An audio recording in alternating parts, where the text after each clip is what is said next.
Hey there, and welcome back to another episode of Is It Worth It?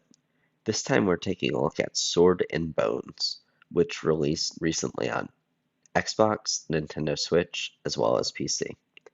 Sword and Bones is a tribute to old school platformers that manages to find itself mixing well between old school gameplay with accessible and not exceedingly frustrating difficulty.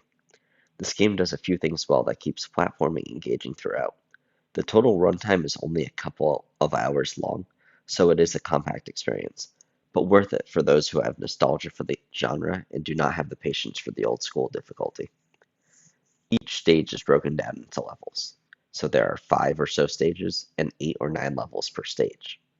This is where the game manages to emulate some old school difficulty but keeps it accessible to new players. Each individual level has difficult moments, but the game saves after each level. Old school games of the genre had life counters and run the risk of having to restart a stage or even worse, the full game.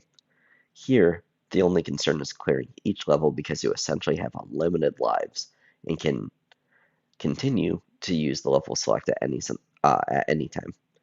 I personally enjoyed this. Some individual levels presented a challenge, and I had to replay some many times, but the frustration was limited because I could continue where I left off.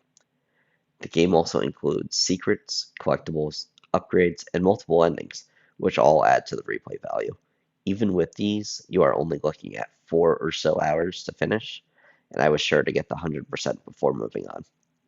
The gameplay was pretty fluid, but I did run into 2 issues I'll point out in specific. I felt like the hitboxes were inconsistent. Enemies seemingly avoided damage, but you were stuck taking damage when it looks like attacks missed. Also, there are horrible audio glitches on some of the levels, I think stage 2 in specific. There's crows that lunge at you and make a loud noise as they attack, but the noise would get stuck on loop over and over and over again, screeching at you until you died, even after you defeated the crows. I had to take my headphones out on more than one occasion. In the end, the game is built for people who have nostalgia to a very specific period of games. It is more introductory in difficulty, which could make it a great way to bring someone into the genre or for you to share your nostalgia with a less experienced gamer. For what it's going for, I believe it does it well. That wraps up this episode of Is It Worth It?